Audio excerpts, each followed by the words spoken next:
Hey everyone, hope you're doing great. Welcome back to my channel. In today's video, we'll dive into what if Naruto joined the Avengers against Thanos? Smash that subscribe button, and be sure to peek at the description below. Let's begin. The air at the Valley of the End had always tasted of memory. It was a place of ghosts, of brothers clashing under the unblinking gaze of stone titans. Even now, 2 years after the end of the Fourth Great Ninja War, with the statues of Hashirama and Madara painstakingly restored to their former glory, a certain weight lingered. It clung to the mist rising from the waterfall and settled in the deep cracks that still marred the cliffsides, scars from a battle that had nearly torn the world asunder. For Naruto Uzumaki, however, it was a place of quiet triumph.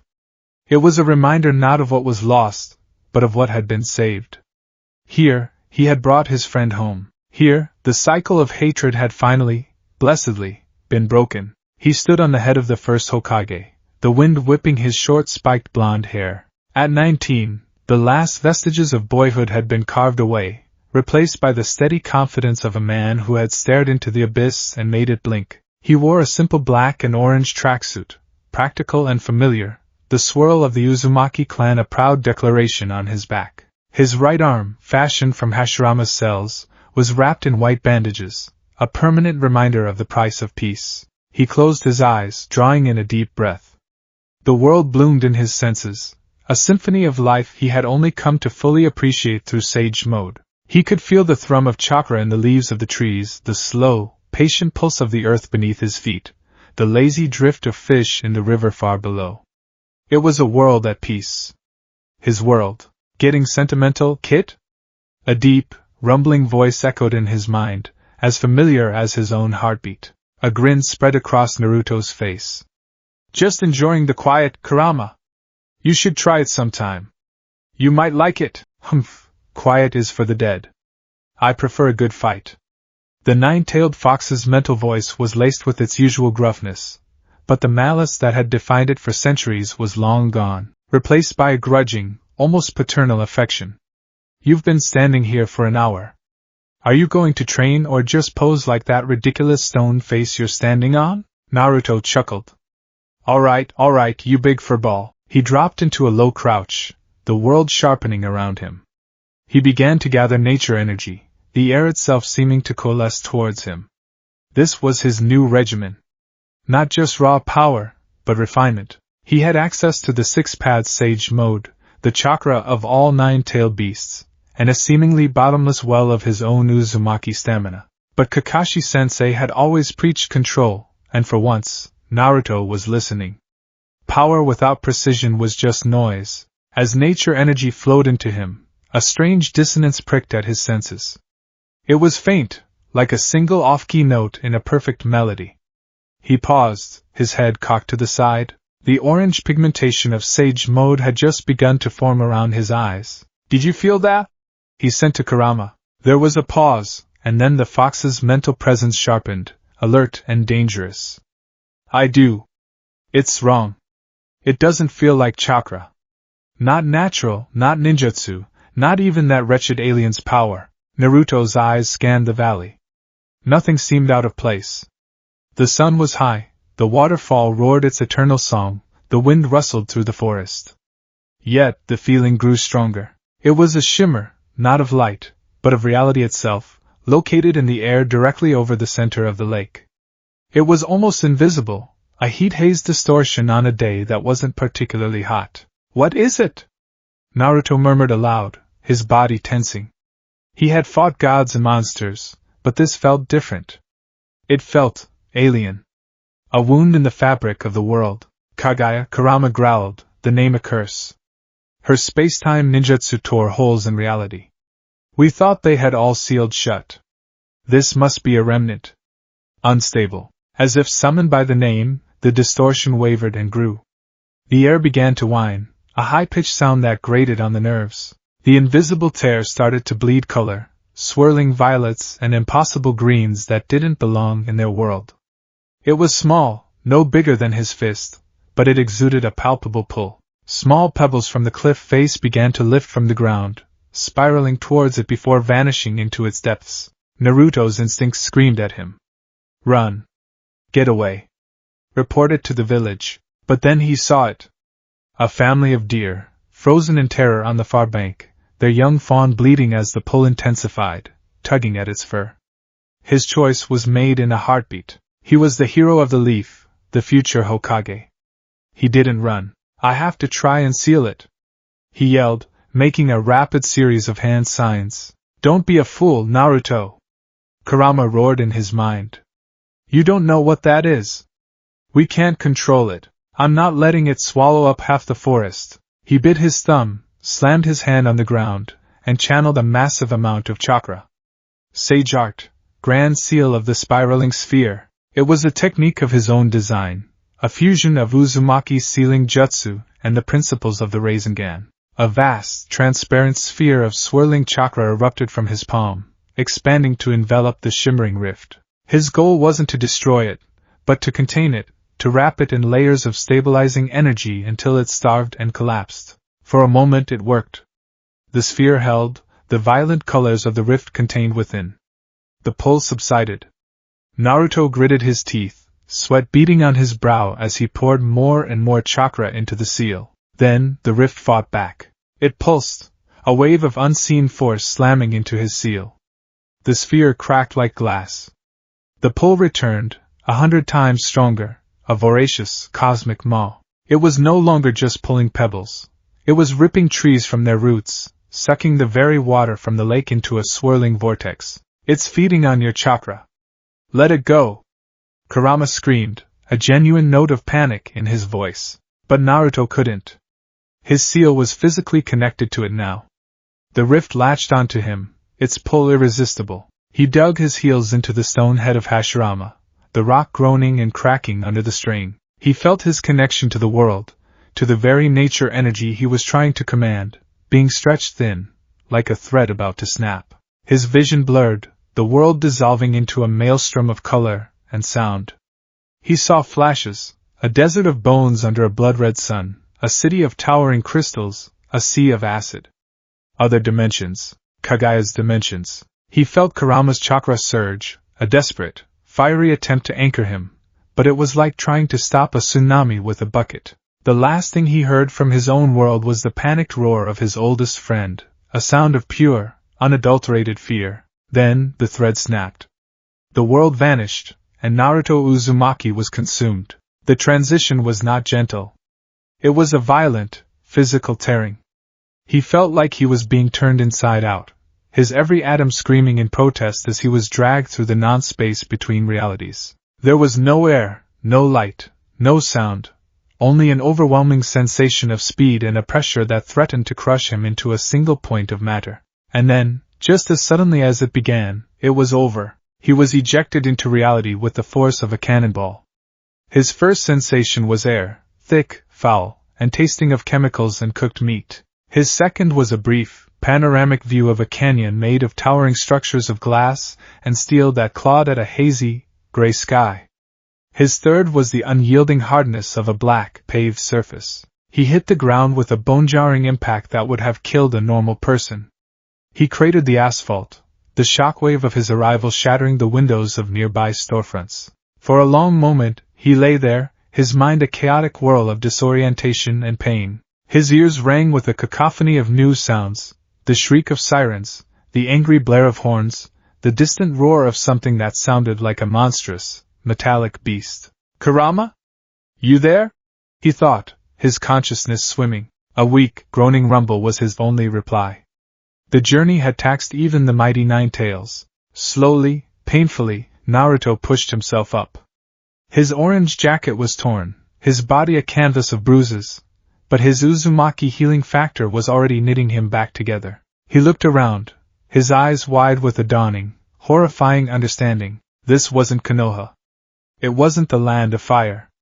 It wasn't anywhere he had ever seen or even dreamed of. He was in a gorge of impossibly tall buildings, surrounded by strange, boxy metal vehicles that crawled along the streets. People, dressed in the most bizarre and varied clothing he had ever seen, were screaming and running, their faces masks of terror. But they weren't running from him. His shinobi senses, dulled by the dimensional transit, kicked into high gear. He followed their terrified gazes down the street. and he saw them. The first was a tall, impossibly thin creature, gray-skinned and gaunt, dressed in dark, flowing robes. It floated just above the ground, its hands steepled before it as it moved with an unnerving, serene grace. Its face was cruel, its voice, when it spoke, was a rasping, condescending hiss that grated against Naruto's ears. Its companion was its polar opposite. A hulking, brutish behemoth, easily twice the size of Choji in his expansion jutsu. Its skin was a sickly orange-brown, its face a mess of tusks and rage. It wielded a colossal, multi-pronged weapon that looked like a hammer, a spear, and an axe all forged into one nightmarish tool of destruction. And standing before them were 4 figures. One was a man encased in sleek, crimson and gold armor. The armor seemed to flow like liquid metal, forming and reforming around him. He stood with a casual arrogance, his hands glowing with a pale blue light.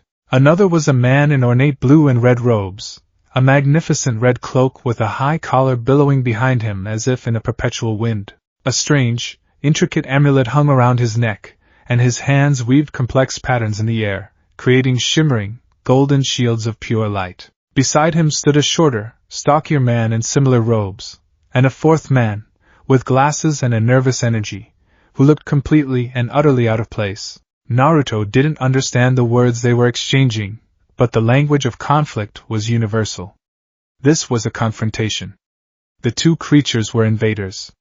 The 4 men were defenders, and the city, this strange, overwhelming place, was their battlefield. The floating gray one, Ebony Maw, though Naruto didn't know the name, gestured lazily. Chunks of the street, cars, and debris lifted into the air and flew like missiles towards the man in the robes. The man, Dr. Strange, met the assault with a larger, intricate shield, the impacts exploding against it in showers of sparks and shrapnel. Simultaneously, the brute, Cull Obsidian, roared and charged, its hammer swinging in a devastating arc. The man in the iron suit, Tony Stark, met the charge head-on, a beam of energy from his chest staggering the beast but not stopping it. Naruto watched, frozen for a second, his mind trying to process the sheer insanity of it all. Magic? Was this magic? It wasn't ninjutsu. There were no hand signs, no familiar flow of chakra. It was something else entirely. Then, his focus shifted.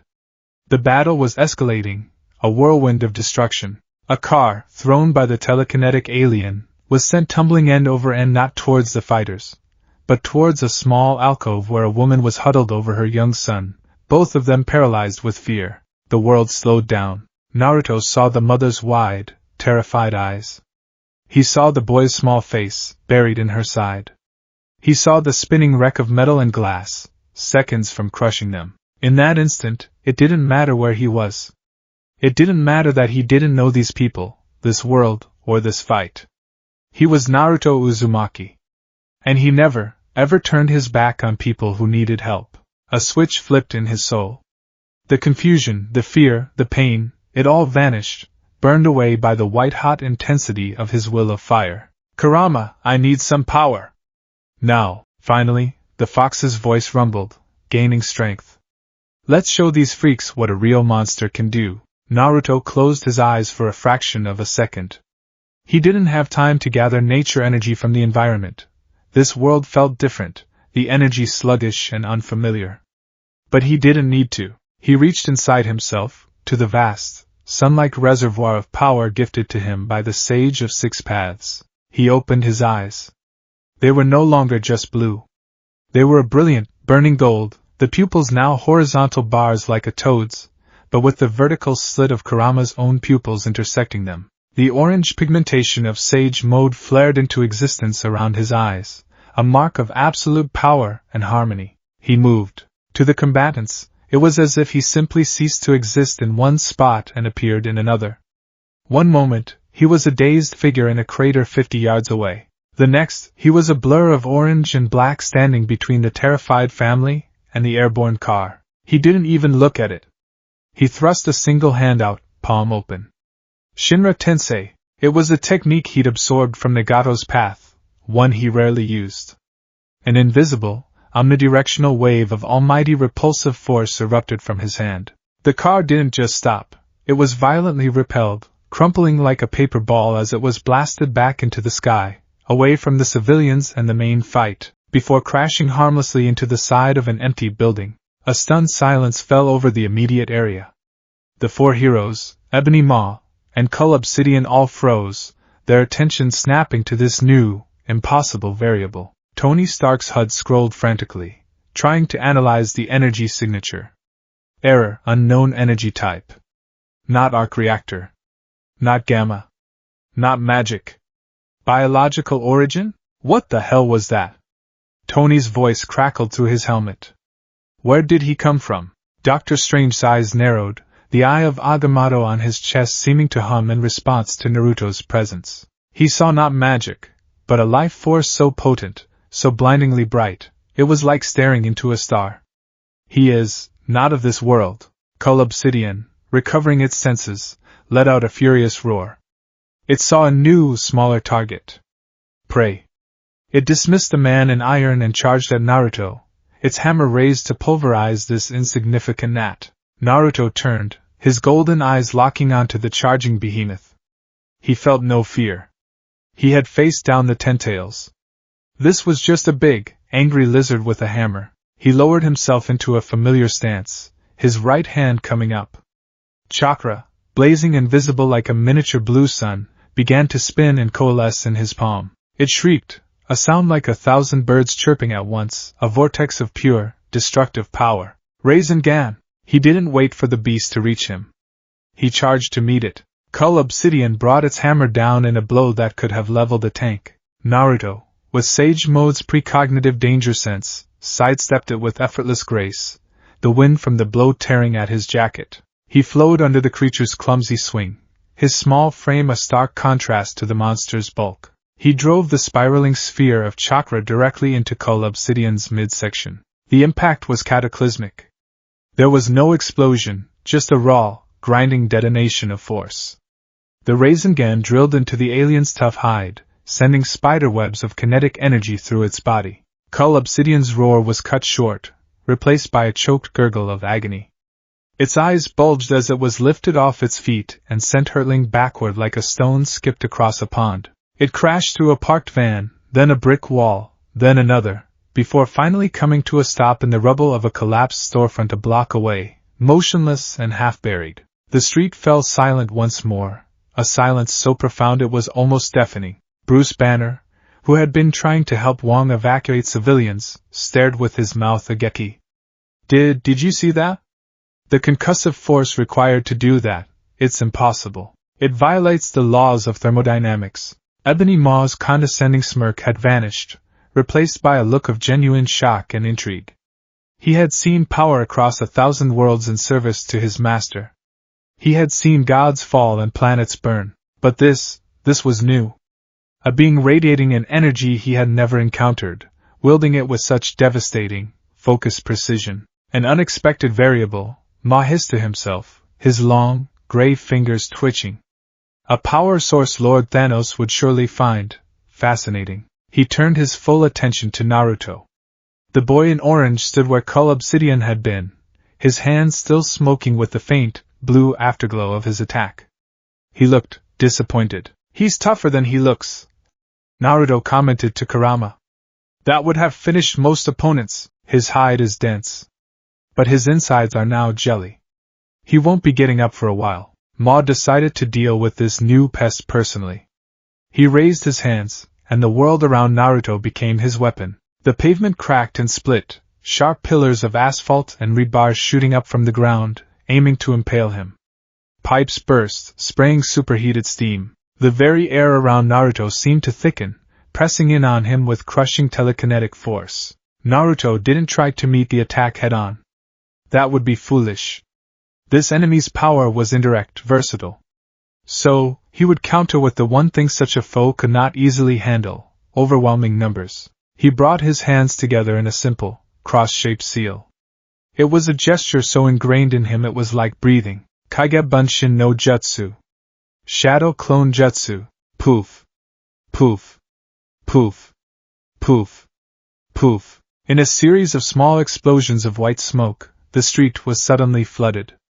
Where one boy had stood, there were now 50. Each one was a perfect, solid replica, radiating the same golden aura, their eyes burning with the same determined light. They moved as one, a synchronized wave of orange and black that scattered in every direction. Ma's attack faltered. His telekinesis, so precise and deadly against a single target, was now useless. Which one was the original? He couldn't tell. They all possessed the same energy signature, the same life force. He threw a wave of debris at a cluster of them. They dodged with inhuman agility. He tried to pin another group down, but they simply dispersed into smoke upon being captured, their information flowing back to the original. The clones didn't attack him directly. They knew better. Instead, they became a force of pure chaos and distraction.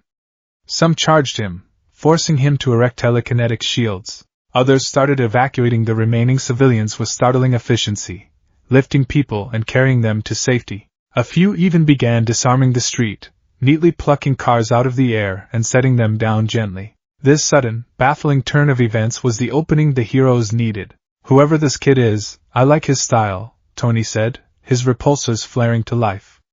He launched a salvo of micromissiles that Ma, distracted by a dozen charging Narutos, was forced to block clumsily. Doctor Strange's hands became a blur, weaving a spell of crimson energy. "The crimson bands of Sidorak," he incanted.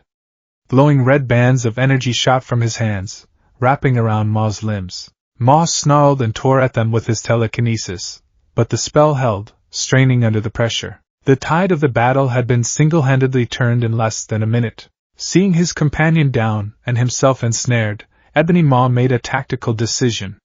His mission was the Time Stone, currently hanging around Doctor Strange's neck. A protracted fight with this many variables was unwise. With a final, desperate surge of power, he ripped a chunk of the building beside him free and hurled it not at the heroes, but at the sky. A low hum filled the air as a massive, ring-shaped ship decloaked, a tractor beam locking onto the floating Maw. "This is not over, sorcerer," Ma hissed at Strange, his eyes flicking back to Naruto with a calculating gleam.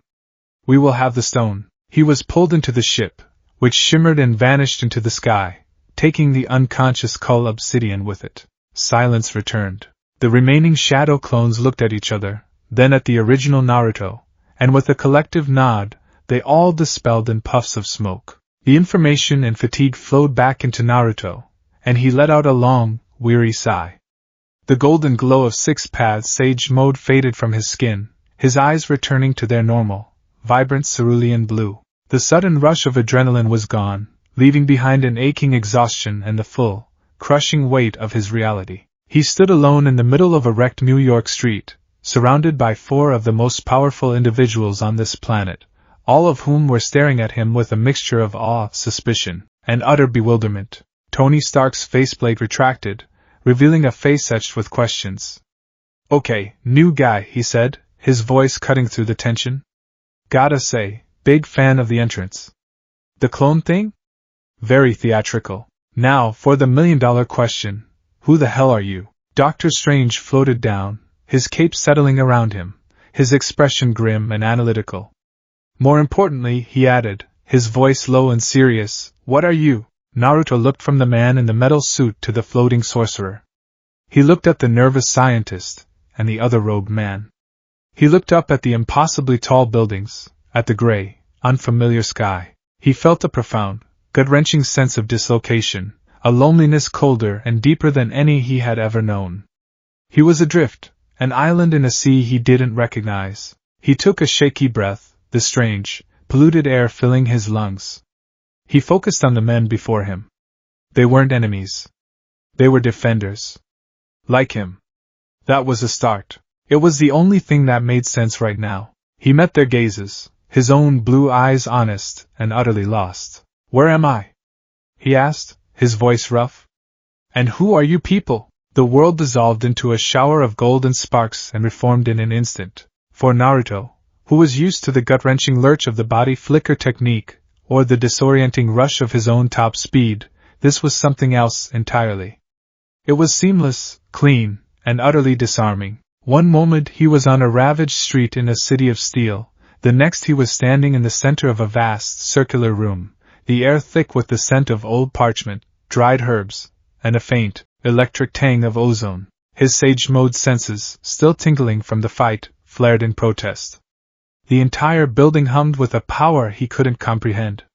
It wasn't the natural, life-giving energy he was used to drawing upon. This was a different energy, ancient, layered, and coiled tight like a serpent, woven into the very wood and stone of the sanctum sanctorum. Strange artifacts lined the walls and glass cases, mismatched gauntlets, whispering skulls, books bound in what looked disturbingly like skin. Above them, a magnificent, three-paned window, the seal of the Vishanti, dominated the space, its intricate design a silent testament to the building's arcane purpose. Naruto stood his ground, a tense island of calm in a sea of suspicion. The man in the iron suit, Tony, had retracted his helmet completely now, revealing a man with a meticulously styled goatee and eyes that darted everywhere, analyzing, calculating. The sorcerer, Strange, floated down to the floor, his red cloak settling around him with a life of its own. The nervous scientist, Bruce, and the stocky librarian-like warrior, Wong, stood by, their expressions a mixture of apprehension and raw curiosity. "Right," Tony Stark said, breaking the silence as he clapped his hands together. "First things first. Cloak and Dagger here don't like uninvited guests, especially ones who can punch a 10-ton space gorilla through a city block. So, let's start with the basics. Name, rank, and what corner of the multiverse you call home." Naruto's brow furrowed. He was still reeling, the adrenaline of the fight giving way to a bone-deep weariness, and the crushing weight of his predicament. "My name is Naruto Uzumaki," he said, his voice steady despite the turmoil within him. "I don't know what a multiverse is. I'm a shinobi from the village hidden in the leaves." "Shinobi?" Bruce repeated, pushing his glasses up his nose. "Like a ninja? Seriously? The black pajamas, the smoke bombs, the throwing stars?" "Sometimes," Naruto answered simply, which only seemed to deepen their confusion. Strange took a step forward, his gaze intense and unwavering. "Your power," he began, his voice low and resonant. "It is not of the mystic arts. I felt no incantations, no dimensional rifts, no energy drawn from the known planes. When you created those duplicates, what was it?" Naruto crossed his arms. He was being interrogated, and he didn't like it, but he knew they needed answers. He also knew he was hopelessly out of his depth. "It's called chakra," he explained, choosing his words carefully. "It's the energy inside me. It's in everything. I can mold it, shape it, use it for jutsu techniques." "Chakra," Tony mused, tapping a finger against his arc reactor. "New power source. FRIDY. Are you getting any of this?" "Scans are inconclusive, boss," a disembodied female voice replied from within the suit. "Subject is radiating a unique bioenergy, but it follows no known physical model. It's like trying to measure a soul with a voltmeter." "I'm going to need a more thorough analysis," Strange declared. He began to move his hands, intricate golden mandalas of light spinning into existence around his wrists. "Do not move. This will be invasive, but it will not harm you." Naruto's eyes narrowed. He felt a prickle of danger. "A sealing jutsu? A genjutsu? Let him," Kurama's voice growled in his mind, sharp and alert. "This man's power feels different, but it isn't malicious. He's trying to understand. And we need to understand them. Let's see what their magic can do." Trusting his partner, Naruto gave a curt nod. He stood perfectly still as Strange thrust his hands forward. A complex, shimmering web of golden energy shot out, enveloping Naruto's body. It felt cold and strangely analytical, like being dunked in icy water. The energy probed him, not just his physical form, but something deeper. It seeped into his chakra network, tracing the intricate pathways that had been a part of him since birth. Strange's face was a mask of concentration. He saw the swirling, vibrant blue of Naruto's own chakra. He saw the green of the nature energy integrated into it. He saw the faint, multicolored wisps of the other eight-tailed beasts, dormant but present. It was a nexus of incredible power, a biological engine unlike anything he had ever witnessed. But then his spell delved deeper, towards the core, towards the massive, sun-hot signature sealed within Naruto's soul. And he saw the fox. For a fraction of a second, Strange's mind was ripped from the sanctum. He was in a vast, dark space, standing in ankle-deep water before a colossal set of barred gates.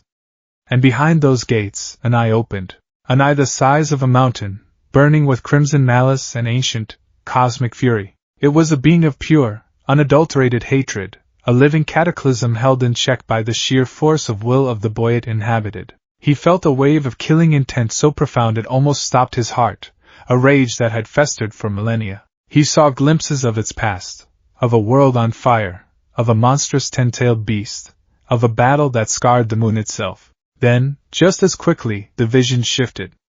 He saw the same eye, but the hatred was tempered, banked like coals.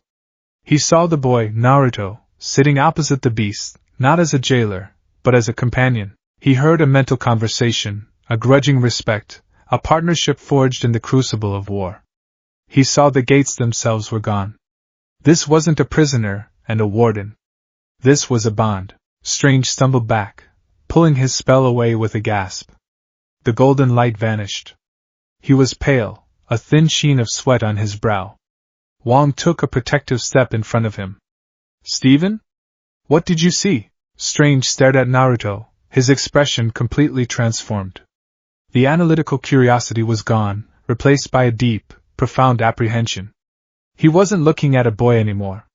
He was looking at a paradox, a walking, talking vessel for a primordial force of destruction who was, somehow, a force for good.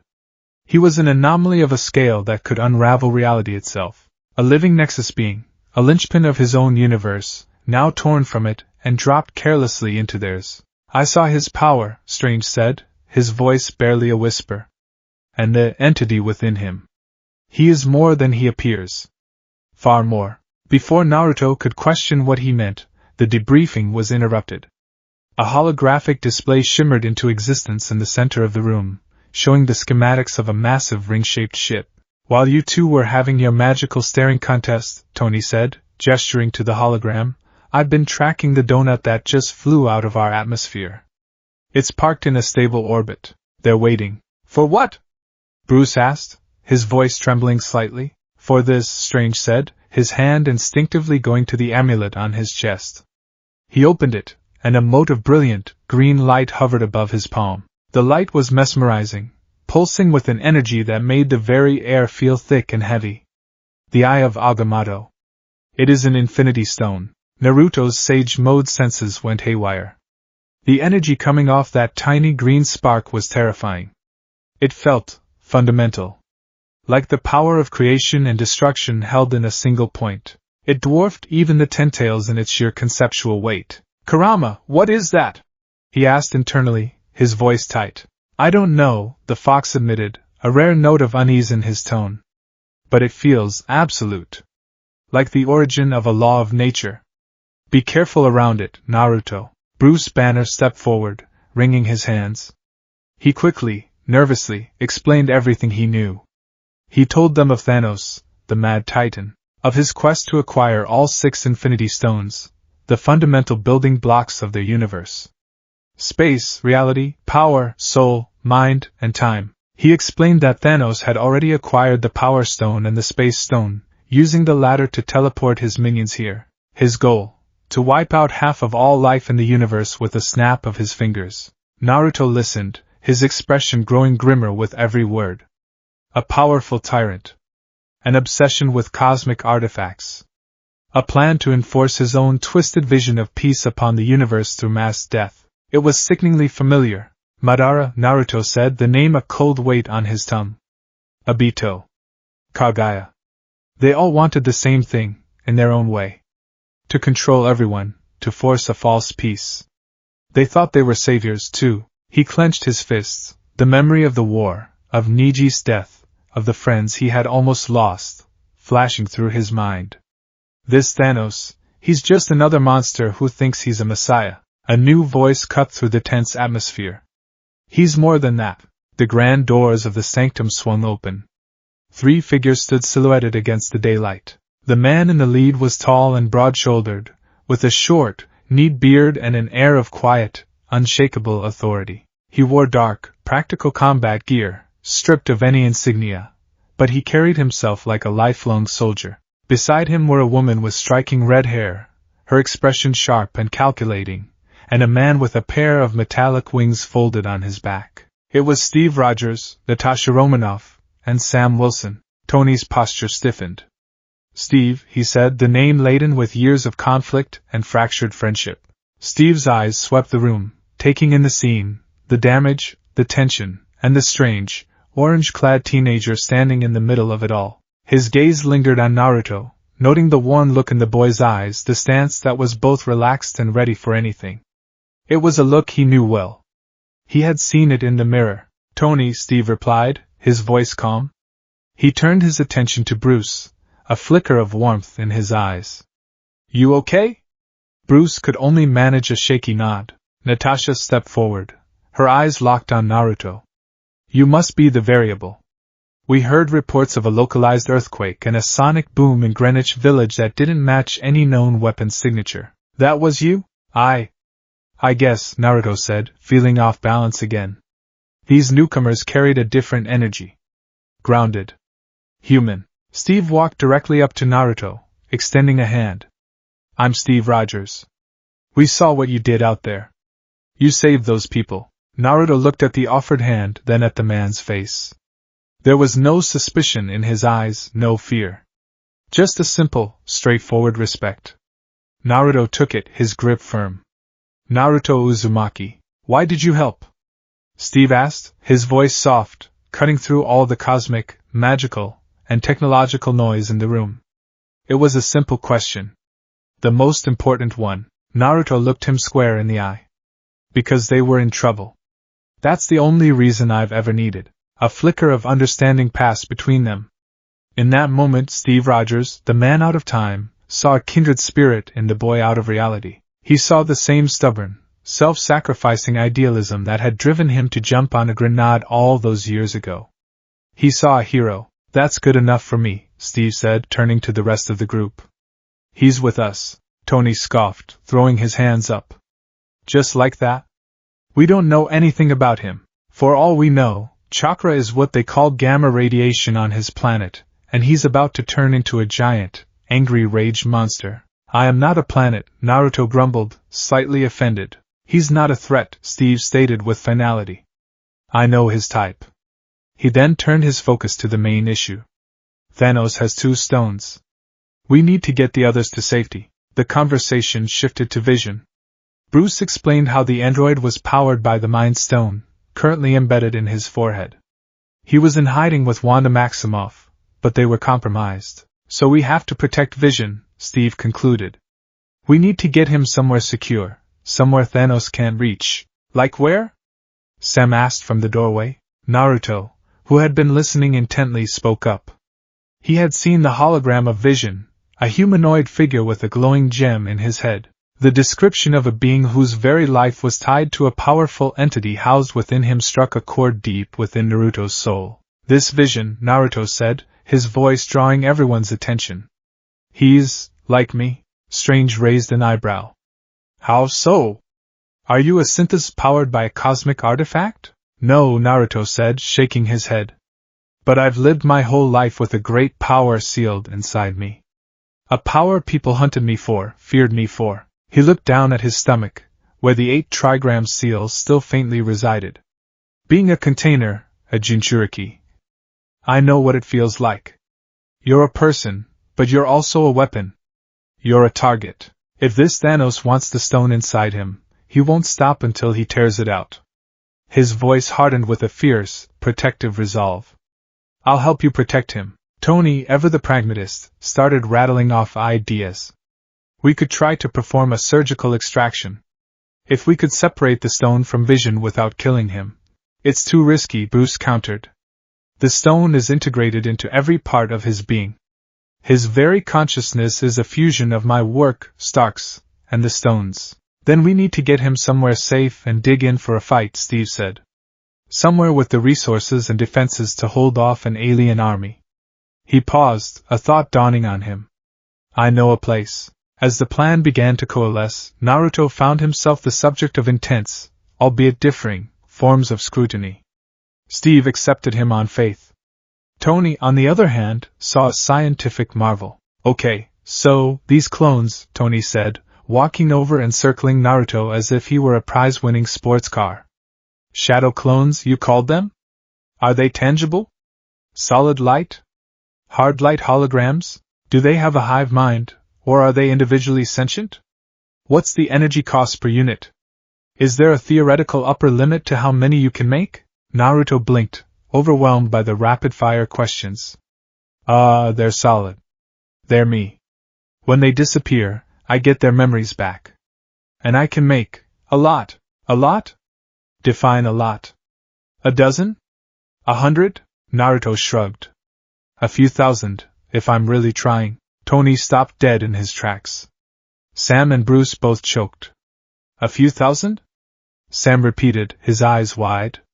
One man can become a few thousand? It takes a lot of chakra, Naruto admitted sheepishly. I'll say, Tony muttered, his mind racing with the strategic and logistical implications.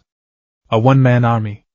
This kid wasn't just a heavy hitter, he was a tactical game changer. The decision was made. The group would split. Tony, convinced that Ma and his cronies would be back for the Time Stone, decided to stay and intercept their ship. He argued it was better to take the fight to them than to wait for them to bring it back to Earth.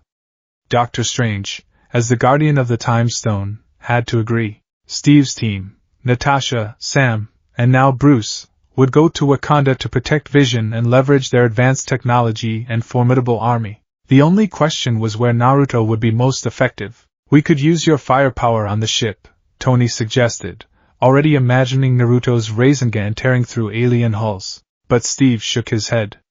No. His abilities are too versatile to be stuck on one offensive mission. On the ground, with those clones, he could hold a defensive line, run support, evacuate wounded. He can be everywhere at once. We need him in Wakanda. Naruto nodded in agreement. His promise was to protect Vision, the fellow Jinchuriki. That was where he needed to be. His place was with the grounded soldiers, on the front line, protecting the person who was the target. I'm going with Steve, he said, his tone leaving no room for argument. And so, the new alliance was forged, not in a formal meeting room, but in the heart of a mystical fortress under the threat of cosmic annihilation. They were a fractured, battered group of heroes, joined by a boy from another universe who was just as lost and broken as they were. As they prepared to leave, Natasha approached Naruto quietly. Her gaze was as sharp and discerning as ever. You've been in a war, haven't you? She asked. It wasn't a question. Naruto met her gaze. He saw no judgment, only a quiet, weary recognition. Yes, he said. One that lasted too long. They have a way of doing that, she replied with a sad, knowing smile. Just try to watch your own back out there, too. Not just everyone else's. He gave her a small nod of thanks. The time for talk was over. Wong opened another shimmering portal, this one showing the interior of a sleek, advanced aircraft, a Quinjet. Steve led the way, giving Naruto a reassuring clap on the shoulder as they passed through. Welcome to the team, Naruto, Steve said. Naruto stepped through the portal, leaving the impossible world of magic behind and entering the impossible world of future technology.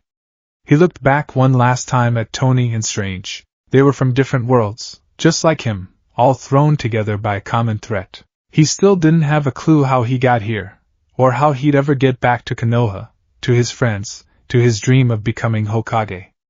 A wave of profound loss and loneliness washed over him. But then he looked forward, at the determined faces of his new comrades. Steve, Natasha, Sam, Bruce. They were preparing for a battle to save their world, their home. He was stuck here, adrift and alone, but he wasn't useless. He had a purpose. The same purpose he had always had. He clenched his fist, the grief sharpening into resolve. He had made a promise to his world to bring peace. Now, he would make a new promise to this one. This isn't my home, he thought, his mental voice a firm declaration to Kurama. But they're fighting to protect theirs. I've fought a madman who wanted to wipe out everyone before. I won't let it happen again. Humph. As if I'd let you, Kurama rumbled back, a comforting, familiar presence in the chaos. Just try not to get yourself killed in the first 5 minutes. This world looks annoying. A small, genuine smile touched Naruto's lips. He wasn't entirely alone. He took his seat in the Quinjet, the engines humming to life around him. Outside the viewport, the world blurred as they ascended, heading for a hidden kingdom in Africa, and a battle for the fate of a universe. The Quinjet ride was an experience of profound sensory whiplash for Naruto. He was accustomed to the organic rush of leaping through trees, the feel of the wind against his face, the solid earth beneath his feet. This was different. This was the sterile, humming containment of a metal shell, moving at speeds that felt unnatural, disconnected from the world below. He spent most of the journey with his face pressed against the thick, reinforced glass of the viewport, watching the clouds streak by in a blur of white and gray. It's just a fancy version of the Sans puppet craft, Kurama grumbled in his mind, ever the cynic. Bigger, louder, and probably more likely to fall out of the sky. It's amazing, Naruto sent back, his inner voice filled with genuine wonder. Think of the reconnaissance possibilities, Kurama! We could cross the entire land of fire in a couple of hours in one of these. Their approach to Wakanda was what truly broke his understanding of technology. Sam Wilson, piloting the craft, gave them a casual warning. All right, guys, hang on. Going through the looking glass. One moment, they were flying over a dense, unremarkable jungle. The next, the Quinjet shuddered as it passed through a shimmering, invisible barrier. The world outside transformed.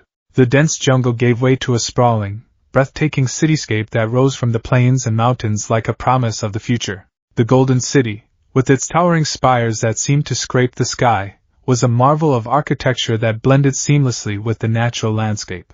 Rivers flowed through the urban center, waterfalls cascaded from the sides of buildings, and vibrant green vegetation was woven into the very fabric of the metropolis. It was a perfect fusion of nature and progress, a concept that resonated deeply with Naruto's sage sensibilities. He could feel the life energy of the place. It was strong, vibrant, and pure. This place, he breathed, his eyes wide. It feels alive. Steve Rogers, sitting opposite him, gave a small, understanding smile. That's Wakanda. The most advanced nation on Earth, hidden from the world for centuries. The Quinjet landed on a platform extending from a massive, panther-headed mountain. The moment the ramp lowered, Naruto was met with the sight of a king. T'Challa, the Black Panther, stood waiting for them, flanked by a retinue of warrior women in striking red armor, their heads shaved, their hands holding long, gleaming vibranium spears. The Dora Milaje. Their discipline was absolute, their gazes as hard and unyielding as the metal they wielded. T'Challa himself radiated an aura of regal authority and immense physical power. He wore a simple but elegant black tunic, and his eyes, sharp and intelligent, immediately locked onto Naruto. It was the gaze of a predator and a protector, analyzing a potential threat to his kingdom. Captain Rogers, T'Challa said, his voice a smooth, deep baritone as he stepped forward to clasp Steve's arm. I see you have brought new allies. His eyes did not leave Naruto. T'Challa, Steve replied, his tone respectful. This is Naruto Uzumaki. He's a long way from home. But his intentions are true, and his power is something we're going to need. T'Challa took a step closer to Naruto, circling him slowly. The Dora Milaje tensed, their grips tightening on their spears. Naruto stood his ground, meeting the king's gaze without flinching. He had stood before the Kage of the 5 great shinobi nations. He would not be intimidated by one more king, no matter how formidable. I can feel it, T'Challa said, his voice low. A power unlike any I have ever encountered. My father told me stories of the old world, of magic and myth. I never imagined I would see it walk onto my landing pad wearing such vibrant colors. Naruto grinned, a flash of his old, easygoing self. Hey, orange is a great color. It says here I am, come and get me. Most enemies are too dumb to figure out it's a distraction. The deadpan silence that met his joke was palpable. Okoye, the general of the Dora Milaje, actually scowled. Before the tension could escalate, a new voice, brimming with boundless energy and enthusiasm, cut through the air. Brother, you didn't tell me the Avengers were bringing a walking, talking energy source for me to study. A young woman bounded out onto the platform, her lab coat flying behind her. She was T'Challa's younger sister, Princess Shuri, the technological genius behind Wakanda's advancements. Her eyes, wide with scientific curiosity, were fixed solely on Naruto. In her hands she held a pair of kimoyo beads, which were already projecting a holographic scan of Naruto's body. "The energy readings are impossible," she exclaimed, practically vibrating with excitement as she shoved the hologram in Chala's face. "There's a standard biosignature, but it's overlaid with a secondary, symbiotic energy field of immense power, and it's all contained within a non-physical circulatory system. It's not magic, it's biology, just a form of biology we've never seen before." "What is it? How do you generate it? Can I take a sample?" Naruto blinked, taken aback by the sudden onslaught. It's chakra." "And no, you can't have a sample." Shuri waved a dismissive hand, already lost in her own world of theories. "Chakra? Of course. A quantifiable form of spiritual and physical energy. Your cellular structure must be fascinating. The regeneration rate alone defies conventional biology. I must run a full diagnostic." She aimed a device at him that hummed ominously. "Tell the hyperactive child to point her toy somewhere else, or I will melt it," Kurama growled. "Whoa, hey, easy there," Naruto said, holding up his hands. "Personal space, you know?" Chala put a restraining hand on his sister's shoulder, a look of fond exasperation on his face. "Shuri. The fate of the universe first. Your science projects can wait. But this is for the fate of the universe," she protested. "If I can understand how he does what he does, I could potentially replicate it for our force fields." Their brief, light-hearted argument was a strange counterpoint to the grim reality of their situation. They were led into the palace and down to Shuri's lab, a place that made Naruto's head spin even more than the Quinjet. Holographic interfaces, floating nanoparticles, and technology so advanced it was indistinguishable from magic filled the massive space. And there, lying on a medical table, were Vision and Wanda Maximoff. Naruto's attention immediately shifted. The rest of the lab, the princess's excited chatter, the king's stoic presence, it all faded into the background. He walked over to the table, his eyes fixed on the android. He could feel it now, the immense, alien power of the Mind Stone in Vision's forehead, a beacon of unnatural energy. But he could also feel Vision's own energy, his consciousness, intertwined with it, fighting for its existence. And beside him, he felt the fierce, protective love radiating from the woman with red-tinged power flowing from her fingertips. "Your Vision," Naruto said softly. It wasn't a question. Vision's golden eyes opened, fixing on Naruto. "I am. And you feel different. Like a son. I know what you're going through," Naruto continued, his voice resonating with an empathy that surprised everyone in the room. "Carrying something inside you that everyone wants, that makes you a target. Feeling like you're not in control of your own life because of it." "I know." Wanda, who had been regarding Naruto with deep suspicion, saw the look in his eyes. It was not pity. It was a profound, weary understanding. It was the look of a fellow Jinchuriki. Her defensive posture softened almost imperceptibly. "We must remove the stone," Vision stated, his voice calm but laced with an undercurrent of sorrow. "It is the only way to ensure Thanos cannot acquire it. And kill you in the process?" Wanda shot back, her voice tight with pain. "I won't let that happen." Shuri activated her scanners. "The stone is connected to his entire neural network. The synapses are impossibly complex." "But," she said, a spark of challenge in her eyes, "the structure is polymorphic. I may be able to construct a new synaptic pathway around the stone's core and disconnect it, preserving your consciousness." "Can you do it?" Steve asked, the hope in his voice palpable. "Yes," Shuri said with confidence. "But I will need time." And time was the one thing they were about to run out of. A tremor ran through the facility. An alarm blared. Okoye's voice came over the comms, sharp and urgent. "Something has entered the atmosphere." On the main holographic display, a satellite view showed a dozen massive, claw-like ships breaching the outer atmosphere and crashing down into the fields outside the city. "They're here," Natasha said, her face grim. Chala's expression hardened into a mask of regal fury. "They will find nothing but dust and blood in Wakanda. Evacuate the city. Engage all defenses. And get this man a shield." He looked at Steve. Then, His eyes fell on Naruto. And you? You say you are a warrior. Now is the time to prove it. Naruto met his gaze and gave a single, sharp nod. The time for talk was over. It was time to fight. The energy on the battlefield was a tangible thing. It was a chaotic symphony of courage, fear, and righteous fury that Naruto could taste in the air. He stood on the front lines with Steve Rogers and Chala, looking out over the verdant fields of Wakanda. Before them, a massive, shimmering energy shield, the dome, stood as the city's first and last line of defense.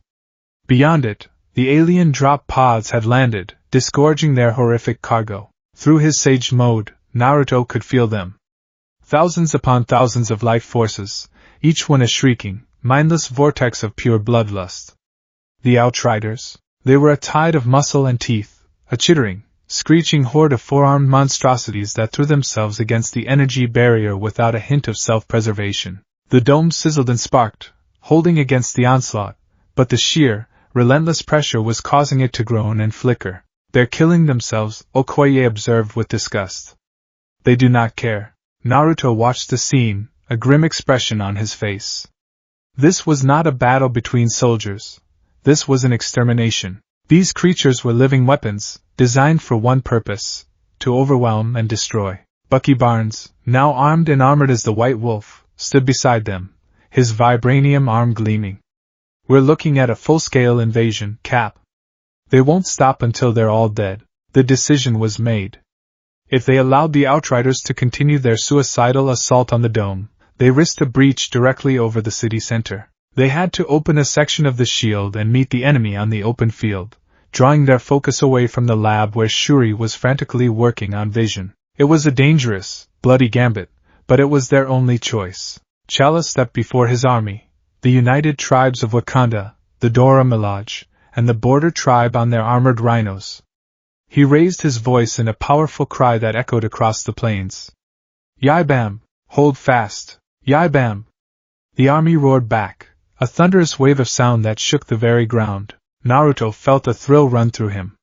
This was the heart of a nation, united and defiant in the face of annihilation. It reminded him of the allied shinobi forces, standing together against Madara and Obito. He looked at Steve, who gave him a grim, determined nod. He was no longer a stranger here. He was a soldier in this army. Chala gave the order.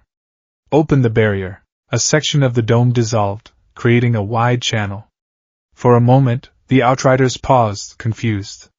Then, as one, the entire horde turned and began to surge towards the opening. It was a tsunami of flesh and claws, a black wave of death that threatened to swallow them whole. Chala, his Black Panther helmet sliding silently into place, looked at Steve. Today, we are all the sons of Wakanda. He broke into a dead sprint, his speed almost supernatural. Steve was right beside him. And Naruto, a feral grin spreading across his face, charged with them. This was what he was born for. Wakanda forever.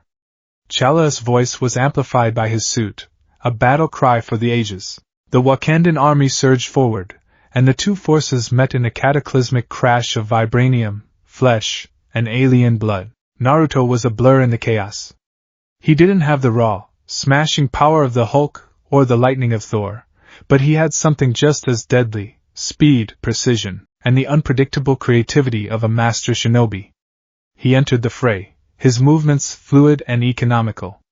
He dodged a snapping jaw, his hand lashing out to snap the creature's neck. He used the body of a falling outrider as a springboard, launching himself over a wave of them to land in their midst. He formed a Rasengan in one hand, the swirling blue sphere a beacon of destruction in the swirling melee. He carved a path through the enemy lines, the jutsu grinding flesh and bone to pulp. He fought with a fierce joy, the thrill of battle a familiar song in his blood.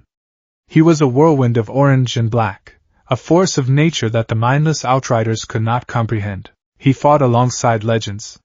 He saw Captain America, his new vibranium shields an extension of his will, moving with a brutal grace, each blow precise and devastating. He saw the Black Panther, a phantom of silent death, his claws tearing through alien hide as if it were paper.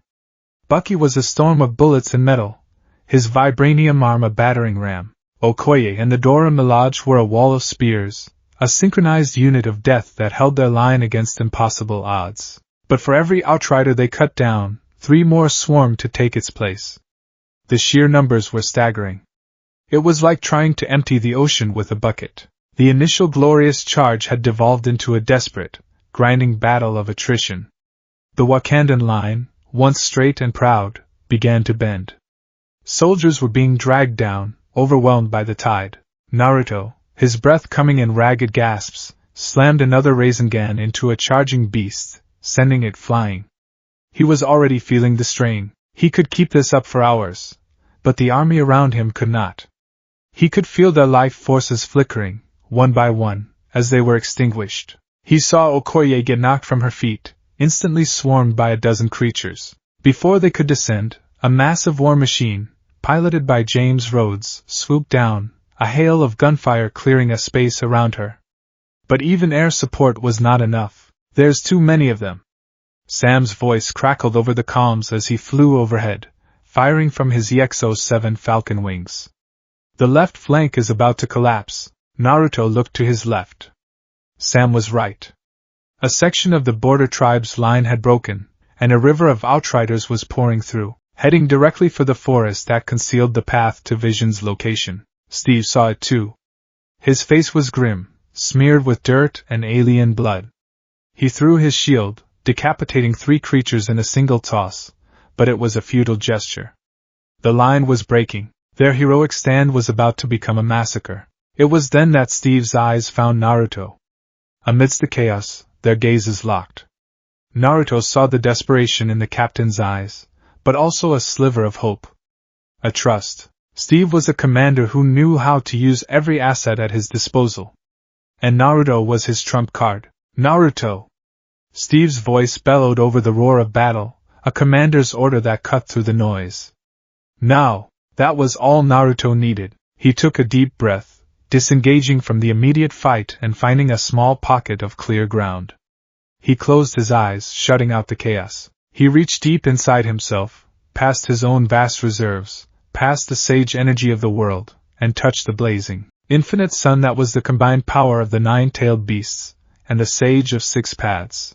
A column of brilliant, golden energy erupted from him, blasting skyward like a beacon. The sheer force of it sent the nearby outriders tumbling back, screeching as if burned. The Wakandan soldiers and the Avengers alike paused, their eyes drawn to the incandescent figure. Naruto opened his eyes. They were no longer blue. They were the cross-slitted pupils of his ultimate form. A flowing cloak of golden chakra enveloped him, 9 black truth-seeking orbs materializing and hovering behind his back in a perfect halo. The very air around him crackled with power, a pressure so immense that it felt like the laws of physics were bending around him. He was no longer just a shinobi. He was a force of nature, a demigod of the battlefield. He brought his hands together in the simple, cross-shaped seal that had defined him his entire life. Tajukage Bunshin no Jutsu. Multi-shadow clone jutsu. His voice didn't need to be a shout. It was calm, controlled, and resonated with absolute power. Poof! Poof! Poof! Poof! Poof! The sound was not a series of small pops.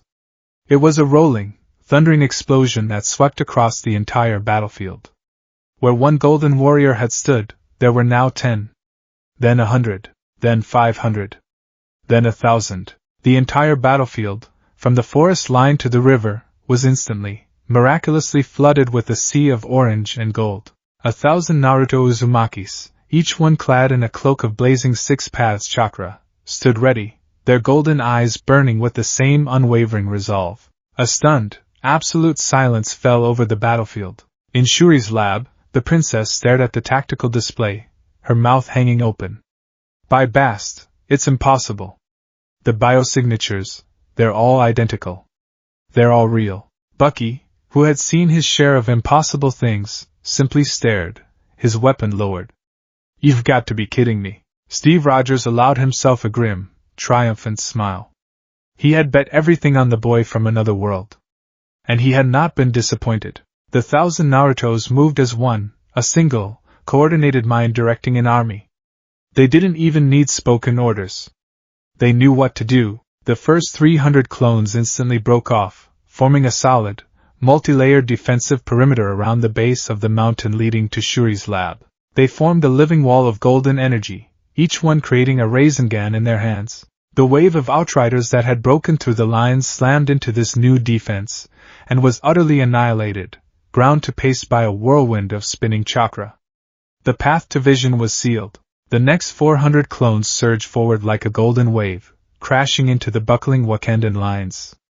They acted as a relief force, appearing beside beleaguered soldiers, saving them from certain death. They plugged every gap, stabilized every wavering position. A clone would appear, smash an Outrider with a chakra-enhanced punch, and then move to the next trouble spot. The Wakandan line, which had been on the verge of collapse, was instantly solidified, pushed back to its original position by this impossible reinforcement. The final 300 clones went on the offensive. They charged into the thickest parts of the Outrider horde, a synchronized force of destruction. They fought with a terrifying efficiency, using combination attacks, feints, and overwhelming numbers to systematically dismantle the alien army from the inside out. The main heroes, suddenly freed from the crushing pressure of the horde, were able to fight with their full potential once more. Chala moved like a wraith, his path cleared by a dozen clones. Steve and Bucky fought back-to-back, their perimeter held by a legion of golden warriors. Okoye and the Dora Milaje, their formation restored, became the tip of the spear, driving deep into the enemy's heart. The tide of the battle had not just turned. It had been completely and utterly reversed. But the original Naruto was not finished. He floated into the air, the 9 truth-seeking orbs swirling around him. He looked down upon the remainder of the Outrider army, still thousands strong, but now disorganized and being systematically destroyed by his duplicates.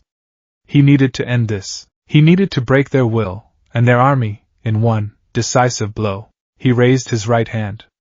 Dark, crimson chakra, thick and malevolent, began to bleed into his golden aura.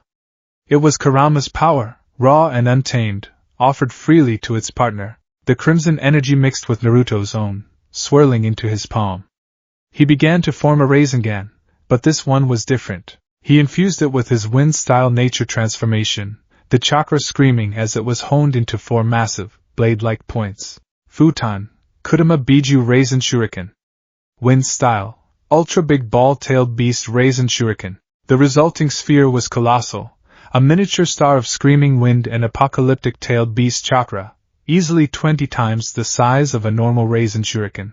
The sound it emitted was a deafening, multi-tone shriek that tore at the very air, a sound of absolute destruction. Even his clones paused to look up at the cataclysmic weapon their original had created. With a mighty roar that was part his own, part the fox's, Naruto hurled it. The massive Raisin Shuriken flew across the battlefield, a golden and crimson harbinger of doom. It descended upon the largest concentration of the Outrider army, a dense pack of thousands of the creatures. The moment it made contact, it didn't just explode. It expanded. It grew into a vast, swirling vortex of microscopic wind blades, hundreds of meters wide, each blade infused with the potent, poisonous chakra of the 9 tails. Everything within the vortex was not just cut, not just blown apart, but utterly atomized on a cellular level. The ground was scoured clean, vaporized into a massive, glassy crater. The thousands of Outriders caught within the blast simply ceased to exist, their dying shrieks swallowed by the roar of the jutsu. When the vortex finally dissipated, a profound silence once again fell upon the battlefield of Wakanda. A perfect, circular crater, half a kilometer wide and still smoking with residual energy, was all that remained of the main Outrider force. The surviving aliens, their pack mind broken by the sheer scale of the devastation, faltered. Their mindless bloodlust was, for the first time, replaced by something akin to fear. They began to scatter, only to be hunted down and efficiently dispatched by the remaining clones. The original Naruto floated gently back to the ground, the golden cloak receding slightly as he conserved his energy. He stood in the midst of his army of duplicates, the battle won. He looked at the faces of his new allies, at Steve's awe, at Bucky's disbelief, at Chala's stunned reverence. He had just single-handedly saved their nation and turned the tide of a war. But as he looked up at the sky, his sage senses felt a new disturbance, a cold, terrifying presence that was beginning to tear through the fabric of space itself. The battle was over. But the war had just begun. The silence that followed the Raisin Shuriken's detonation was a living thing. It was heavier than the humid Wakandan air, deeper than the crater now carved into the plains. It was a silence born of pure, unadulterated awe. The Wakandan soldiers, the Jabari, the Dora Milaje, and the remaining Avengers stood frozen, their weapons lowered, staring at the impossible aftermath. Where a teeming legion of monsters had been moments before, there was now only a vast, glassy scar upon the earth, still shimmering with residual heat and a faint, golden energy. Naruto's 1,000 clones, their task complete, stood at attention across the battlefield, a silent, golden army awaiting their next command. The original Naruto stood at their epicenter, the immense power of his six-paths Sage Mode still radiating from him in palpable waves. He was breathing a little more heavily now, a thin line of sweat beading on his temple. A technique of that magnitude, even for him, was not without its cost. Steve Rogers was the first to find his voice. He walked slowly towards Naruto, his vibranium shields hanging limply at his sides. His face, smeared with dirt and alien blood, was a mask of disbelief. He had seen gods wield lightning and super soldiers bend steel. He had fought alongside a green rage monster that defied physics. But he had never seen anything like this. This wasn't just power. It was a miracle of logistics, a tactical impossibility made real. I don't know what to say, Steve managed, his voice raspy. You just won the battle. Single-handedly. Naruto offered a tired but genuine grin. Team effort. You guys softened them up for me. Before anyone else could react, a sudden, violent tremor shook the ground. It was not an explosion, but a localized distortion, a brutal tearing of space. Naruto's Sage Mode senses screamed a warning, a piercing shriek in his mind that was far more terrifying than the mindless rage of the Outriders. This new presence was cold, ancient, and absolute. It felt like the universe itself holding its breath. A vortex of swirling blue and purple energy, the raw power of the space stone, opened in the center of the battlefield. The air grew cold, and a figure stepped through. He was a giant, a titan in every sense of the word. His skin was a deep, regal purple, his chin ridged with pronounced lines. He was clad in golden, battle-scarred armor, but it was the gauntlet on his left hand that drew every eye. The Infinity Gauntlet. It gleamed with a malevolent light, two of its knuckles already adorned with glowing gems, the purple Power Stone and the blue Space Stone, both pulsing with cosmic energy. It was Thanos. He took a slow, deliberate step onto the Wakandan soil, his gaze sweeping across the scene of carnage. He saw the thousands of golden clones, the cratered earth, the stunned heroes. His expression was not one of rage or surprise. It was one of mild, detached curiosity, like a gardener surveying an anthill that had unexpectedly fought back. I see you have put up a spirited defense, Thanos' voice rumbled, a sound like continents grinding together. It was calm, measured, and utterly devoid of emotion. He showed no concern for his slaughtered army. They were a tool, and they had served their purpose by drawing out the planet's defenders. Every hero on the field tensed. The brief moment of victory evaporated, replaced by a suffocating dread. This was the endgame. Everyone on me! Steve bellowed, his voice shaking off the awe and locking into pure command. We hold him here. The scattered Avengers began to converge. Bruce Banner, in the Hulkbuster armor, lumbered forward. T'Challa, his claws extended, slunk to the side, preparing to flank. Wanda Maximoff, her eyes burning with red energy, descended from the direction of the lab, her face a mask of cold fury. But Naruto was already moving. He didn't wait for a plan. He didn't need one. He could feel it. This was the source. This was the Madara, the Kagaya of this world. The unshakable conviction, the absolute belief in his own righteous cause. Naruto had faced this kind of monstrous certainty before, and he knew there was no reasoning with it. It had to be broken. Kurama, he sent, his mental voice sharp as a razor. Full power. Everything we have. He is radiating an energy that makes my fur stand on end. Kit, the fox's voice was a low, dangerous growl. It feels like the Jubi, but colder. More fundamental. Do not underestimate him. The 1,000 clones on the field did not charge. They all brought their hands together in the same seal and dispelled in a rolling wave of smoke. The immense flood of chakra and experience rushed back to the original, a dizzying torrent of information and energy that would have overloaded and killed anyone else. For Naruto, it was like drinking from a waterfall. His reserves, slightly depleted from the Raisin Shuriken, were instantly refilled to the brim. He was at his absolute peak. Thanos watched this display with a flicker of interest. A curious ability. You fracture your own power into 1,000 weaker pieces. A fool's tactic. You think they're weaker? Naruto retorted, his golden eyes narrowing. In the blink of an eye, he crossed the 100 yards separating them. He was a streak of pure, golden light, moving so fast that even Steve's enhanced senses could barely track him. He appeared directly in front of the Titan, his fist cocked back, wreathed in the blazing chakra of six-pad sage mode. He threw the punch. Thanos' eyes widened slightly in surprise at the sheer, impossible speed. He raised the gauntlet on instinct. Naruto's fist connected with the back of the golden glove with a sound like a thunderclap.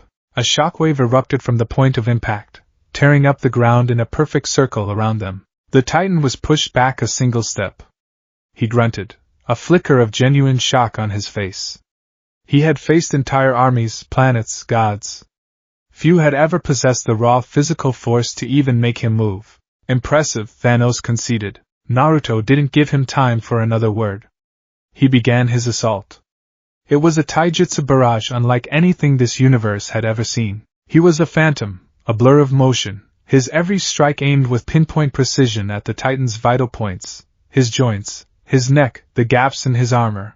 He used the frog kata of sage mode, his every blow carrying an aura of natural energy that extended his reach, hitting Thanos not just with his fists, but with the very air around him. Punches that could shatter mountains rained down on Thanos.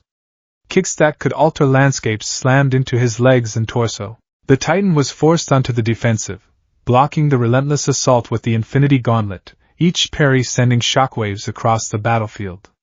He couldn't land a blow. Naruto was too fast, too fluid, his sage danger sense allowing him to anticipate Thanos' movements a fraction of a second before they happened. He's holding his own.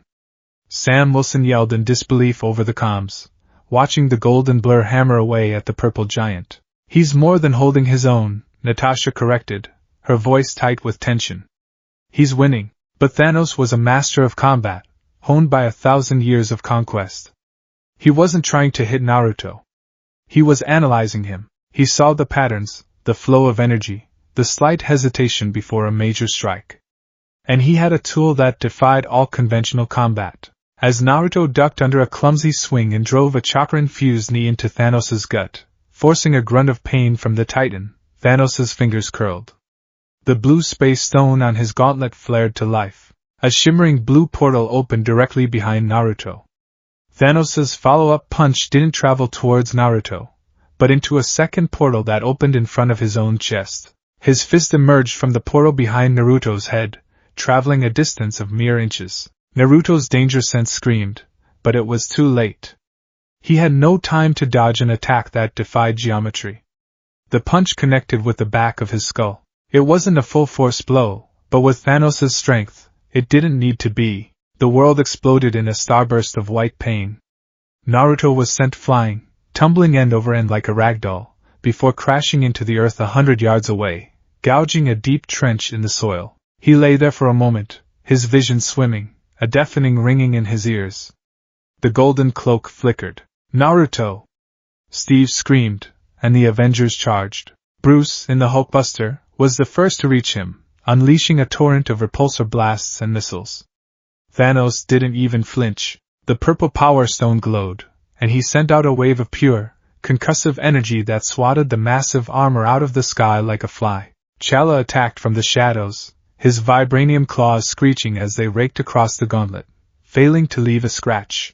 Thanos backhanded him, the sheer force of the blows sending the king skipping across the ground like a stone. Wanda unleashed her full power, two swirling streams of scarlet psionic energy wrapping around Thanos' head, trying to tear into his mind. For a moment she held him, his face contorting in pain as she forced images of his past, of his failures, into his consciousness. But with a guttural roar, Thanos clenched his fist, and the Power Stone flared again, sending out a shockwave that blasted Wanda back, her concentration broken. Naruto pushed himself up, shaking his head to clear it.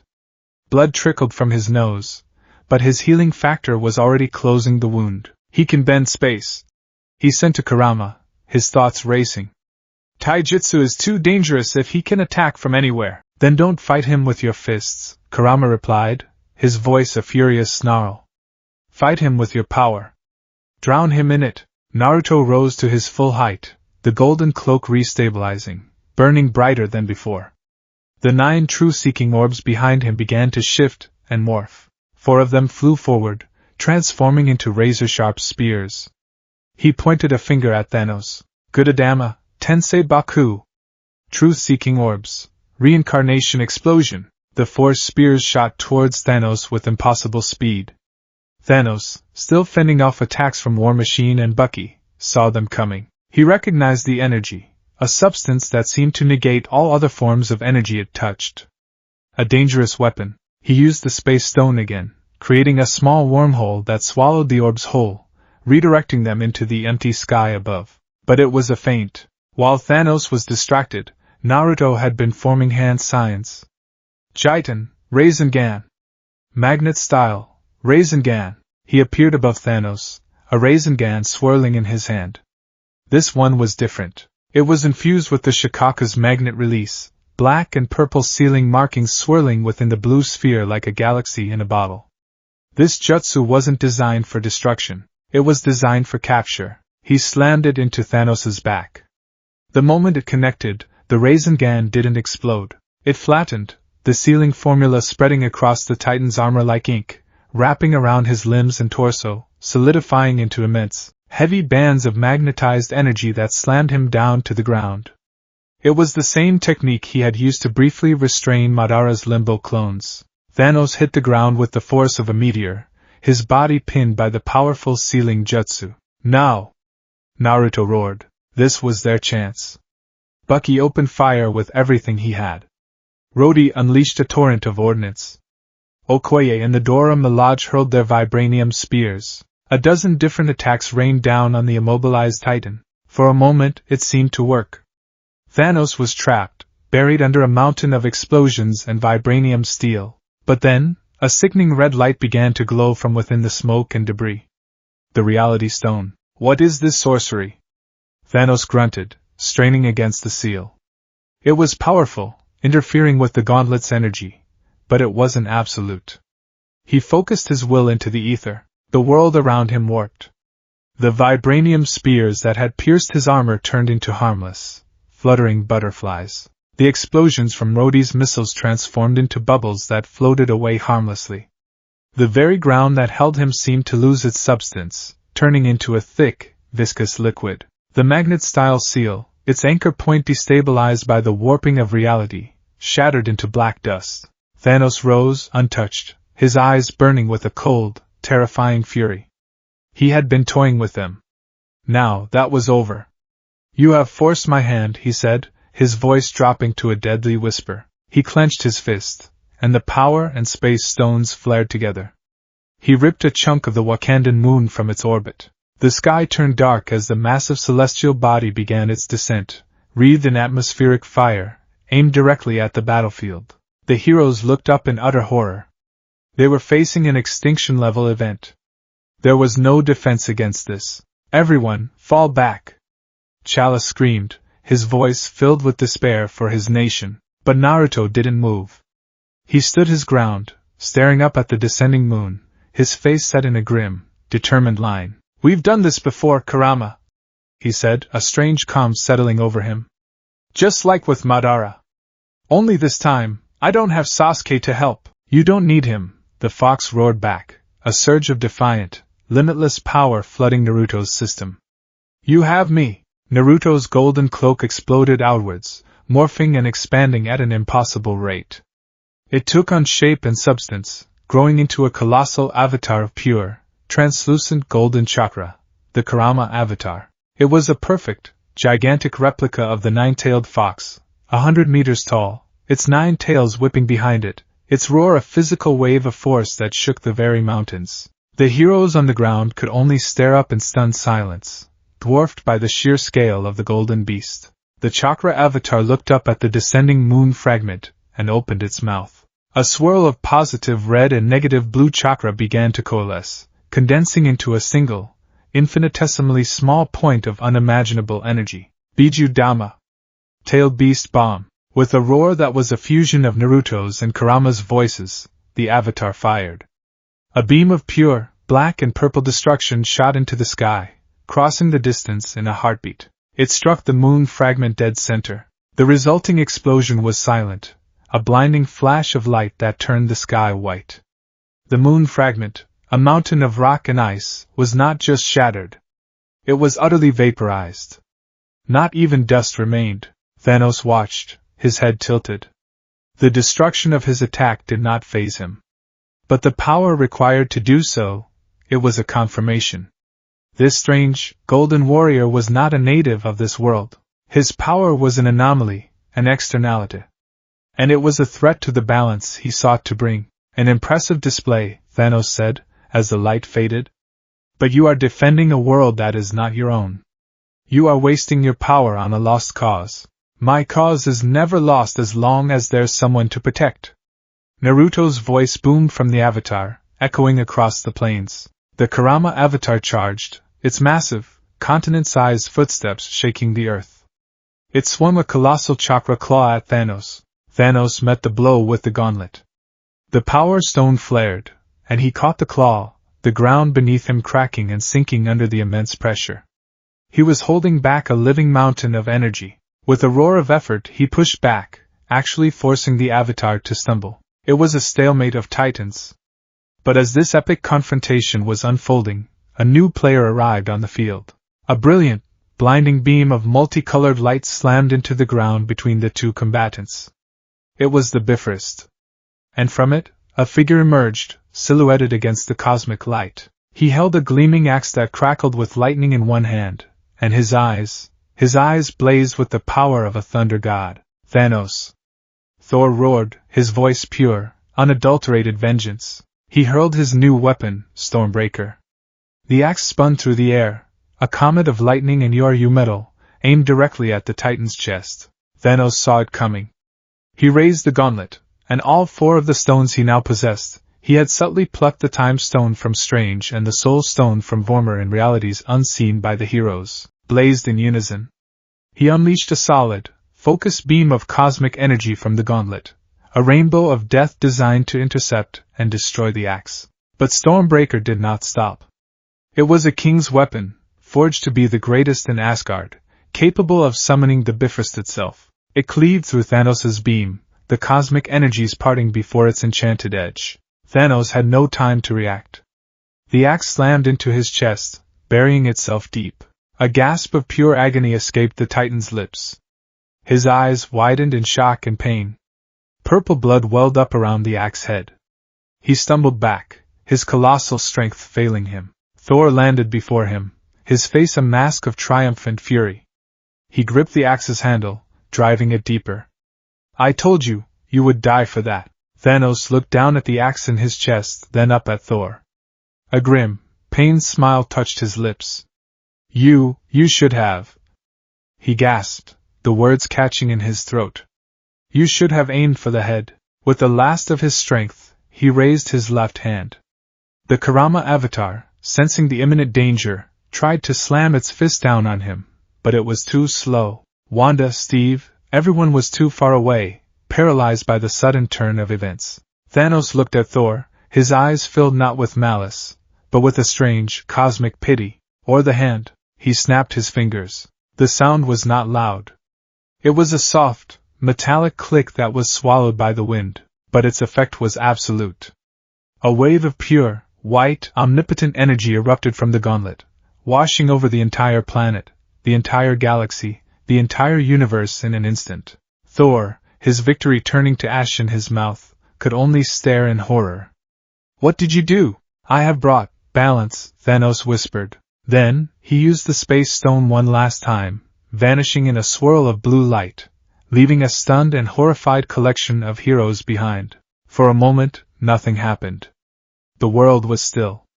The wind blew.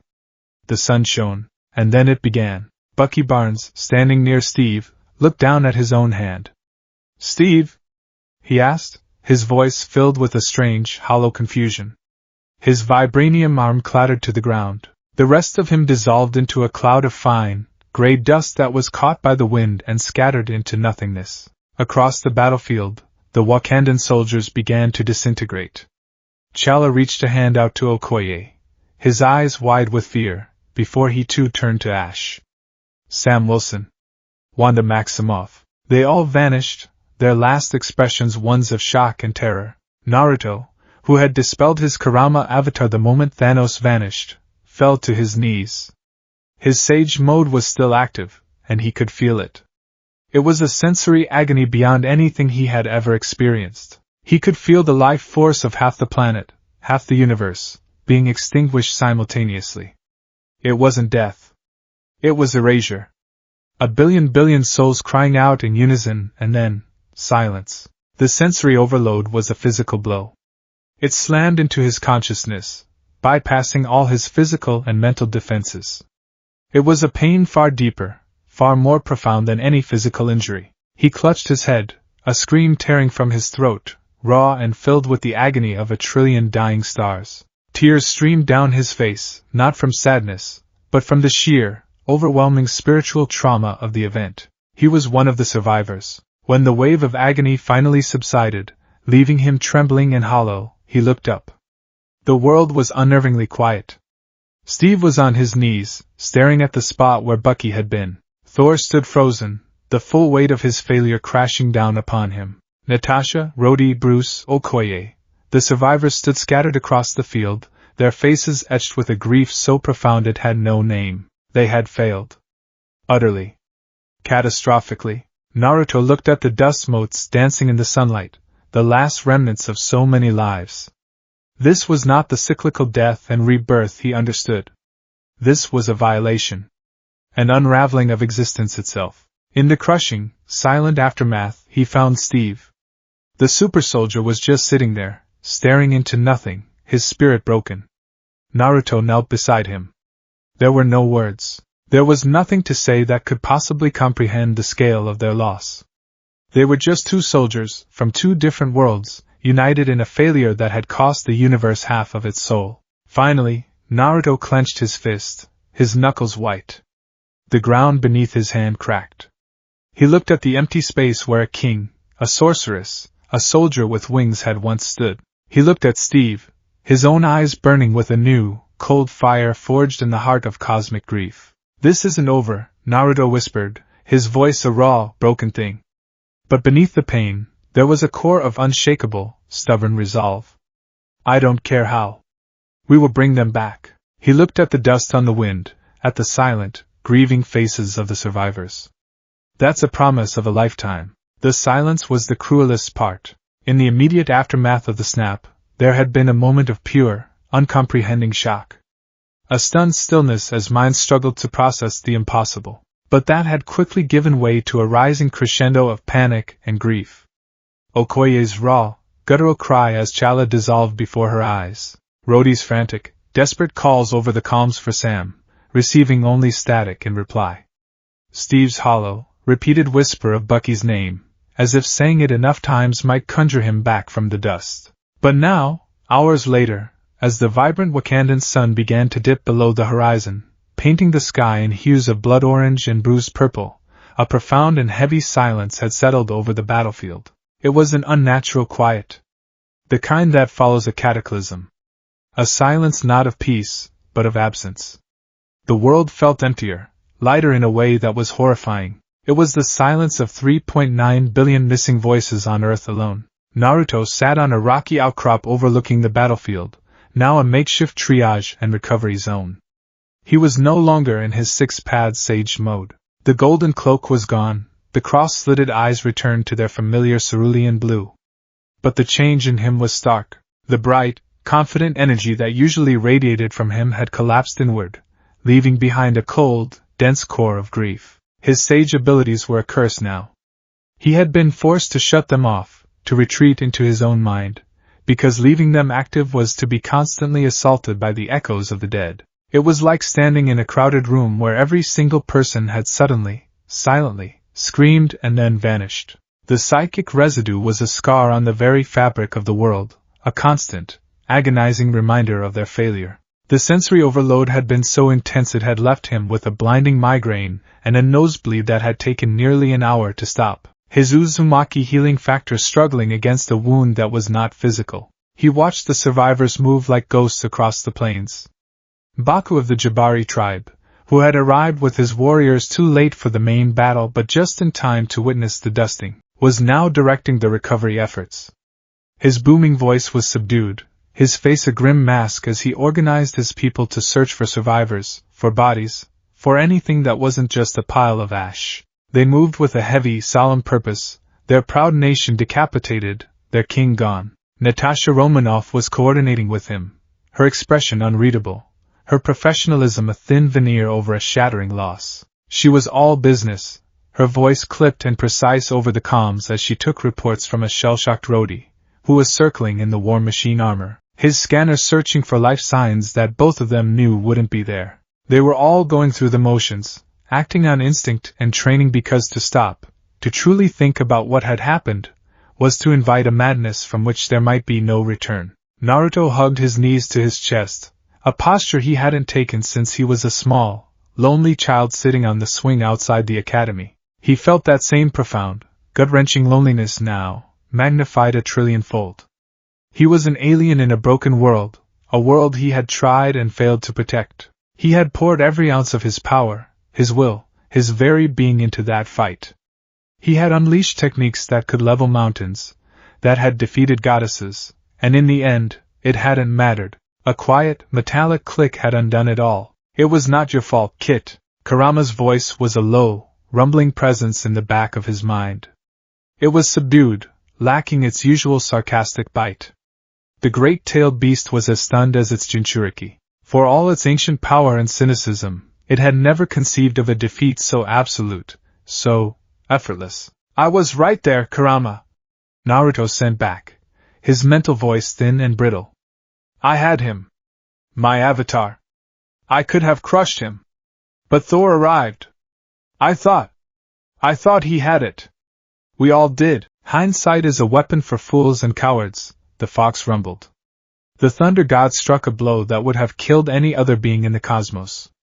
None of you could have known. Not even the sorcerer with his timestone tricks could see this exact path. Strange, he's gone too, isn't he? Tony and the others, what happened to them? I cannot feel their life forces. They may be gone. They may be off this world. It makes no difference. We are here. And we have failed. That blunt, brutal assessment hung in the air between them. We have failed. It was a truth so heavy it felt like it could crack the world in two. It was a failure that dwarfed the fourth great ninja war. In the war, they had lost comrades, friends, family. Niji's death was a wound that would never fully heal.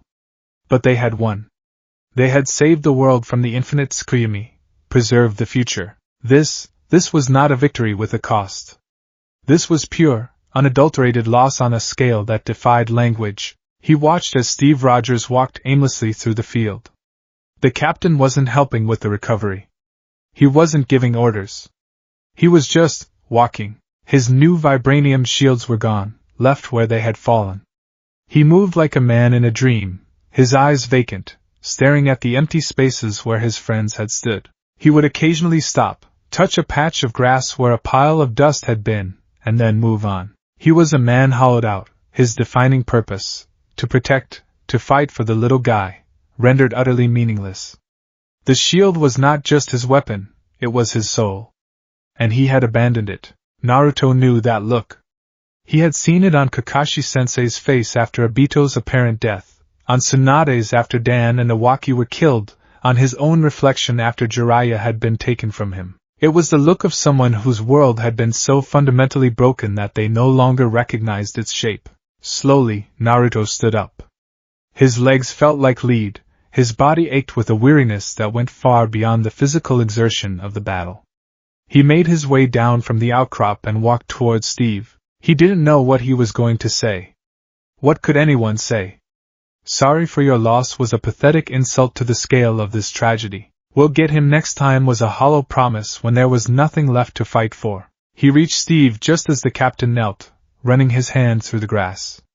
This was where Bucky had vanished. The spot was indistinguishable from any other, but for Steve, it might as well have been a gravestone. Naruto stopped a few feet away, saying nothing. He just stood there, a silent, orange-clad sentinel in the deepening twilight. For a long time, the only sound was the wind whispering through the grass, a mournful, sighing sound that seemed to carry the voices of the lost. Finally Steve spoke, his voice a rough, cracked whisper, not even looking at Naruto. The first time I lost him, he fell from a train. 100 feet to a frozen river. I thought that was the worst pain I could ever feel. He paused, his shoulders slumping. They turned him into a weapon. Made him a ghost. For 70 years he was their puppet. When we finally got him back, when he was finally starting to remember who he was, I promised myself I would never let anything happen to him again. He finally looked up at Naruto, and for the first time, Naruto saw the full, crushing weight of a century of loss in the super soldier's eyes. Some promise. Naruto said nothing. He simply knelt down in the grass across from Steve. He remembered the pain of losing Sasuke to the darkness, the years of chasing a ghost, of believing that his friend was lost forever. He remembered the agony of Pervy Sage's death, the feeling of utter helplessness, of a world that had stolen one of its brightest lights. He couldn't know Steve's exact pain, the 70 years of ice and loss, but he knew the shape of it. I had a teacher, Naruto said softly, his voice barely disturbing the quiet.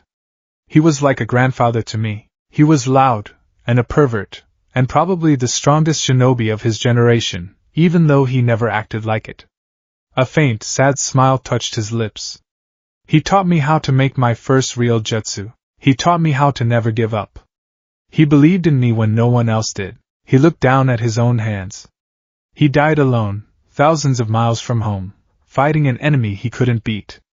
He did it to get us information. To give us a chance. For a long time after he was gone I didn't know what to do. The world felt wrong. Tilted. Like the most important piece had been taken out, and everything was about to collapse. Steve listened, his vacant gaze slowly focusing on the boy. He saw not a demigod who could create armies and destroy moons, but a young man speaking of a grief that was achingly familiar. What did you do? Steve asked, his voice barely audible. I cried, Naruto said simply, without a hint of shame. I ate a lot of ramen. I sat on a bench and felt sorry for myself. And then I got angry. I wanted revenge. I wanted to hunt down the man who did it and make him pay. Naruto's eyes grew distant. And I almost did. I almost let that hatred consume me. But right at the end, I remembered what my teacher had taught me, that the cycle of hatred just creates more pain. That my job wasn't to avenge him, but to honor him. To finish the work he started. To find a different way. To bring a real peace, so no one else would have to feel that pain. He looked back at Steve, his blue eyes clear and direct in the dimming light. The pain doesn't go away, Steve. You make room for it. You build something new around it, something that the person you lost would be proud of. Steve stared at him, the words sinking in. It wasn't a pep talk. It wasn't a hollow platitude. It was a hard truth, spoken from a place of shared experience. For the first time since the snap, a flicker of something other than despair stirred in the captain's soul. It wasn't hope. It was far too early for hope. But it was a connection, a recognition that he was not entirely alone in his grief. Their quiet moment was interrupted by the crunch of footsteps.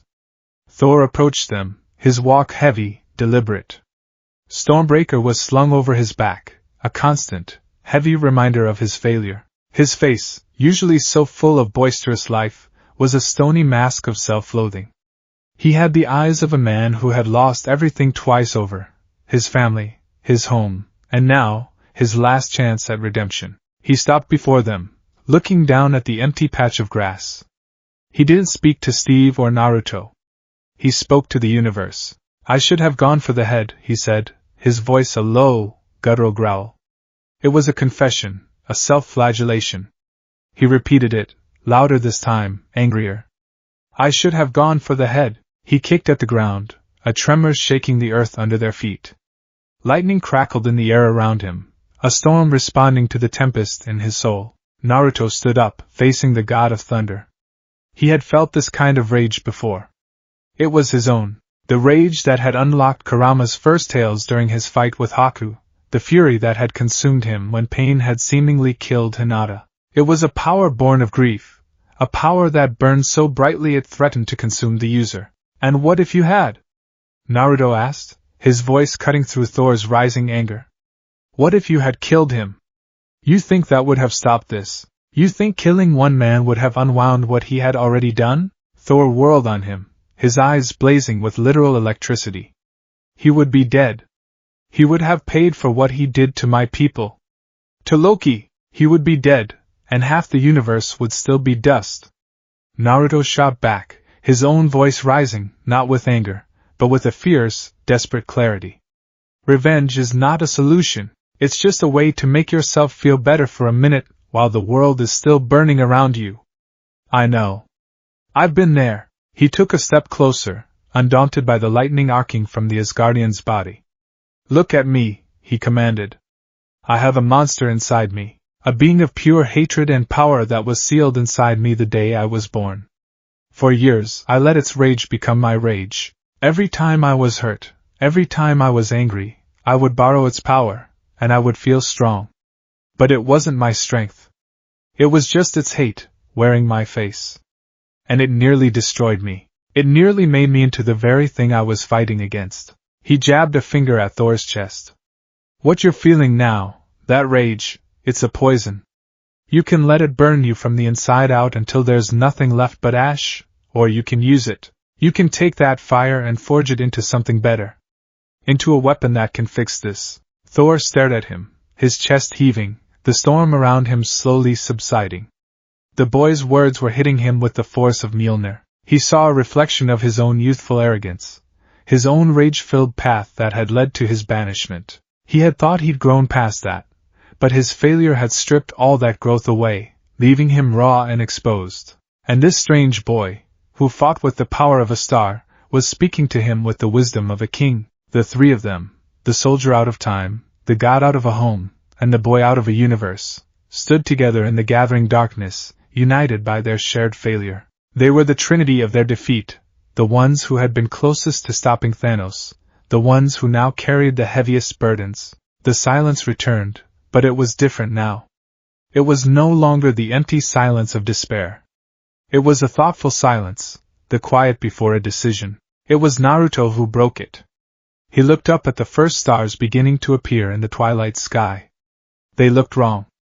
Unfamiliar constellations, a different moon, a fresh wave of homesickness, sharp and painful, washed over him. He thought of Ichiraku Ramen, of his small, messy apartment, of the view of the Hokage monument from his window. He thought of Sakura, Kakashi, Hinata, of all the people he had left behind, who probably thought he was dead. The thought was a physical blow, almost knocking the wind out of him. He was truly, utterly alone. But then he looked at the two men beside him. At Steve, who was slowly, deliberately, getting to his feet, a flicker of his old resolve returning to his eyes. At Thor, whose fists were still clenched, but whose rage was now banked, simmering into a focused, cold determination. He wasn't alone. Not really. He had found others who understood. He clenched his own fist, the simple gesture a mirror of his companions. The grief was still there, a cold, heavy stone in his gut. The pain was still a raw, open wound. But his mother, Kushina Uzumaki, had taught him that Uzumakis don't give up. His master, Jiraiya, had taught him that the true measure of a shinobi is not how they live, but how they die, and what they leave behind. His father, Minato Namikaze, had entrusted the future to him. He would not fail them. He would not fail this new, broken world. He looked at Steve, his voice low but clear, resonating with a certainty that defied the impossible odds they faced. It was the same certainty he'd had when he declared he would become Hokage, when he promised to save Sasuke, when he vowed to end the cycle of hatred. This isn't over, he said, the words a repetition of his earlier promise, but imbued now with a new weight, a new conviction forged in the shared grief of his comrades. I don't care how. I don't care if it takes a year, or 10 years, or 100. We will find him. And we will bring them back. He looked from Steve to Thor, his gaze locking with each of them in turn. That's not just a promise, he said, his voice dropping to a near whisper, but carrying the weight of an unbreakable oath. That's a promise of a lifetime. Steve Rogers, Captain America, looked at this impossible boy from another world and saw not an alien, but the embodiment of the very hope he thought had died. He gave a single, sharp nod. Thor, the god of thunder, looked at the young warrior and saw a reflection of the king he was meant to be, a fire he thought had been extinguished. He too nodded. The dust of their defeat still swirled around them. The silence of half a universe still screamed in their ears. But in the heart of that desolate Wakandan field, as darkness finally fell, a single, tiny, impossibly stubborn spark of hope had been rekindled. It wasn't a plan. It wasn't a strategy. It was simply a promise, and for 3 broken heroes, adrift in a universe of ghosts, it was enough.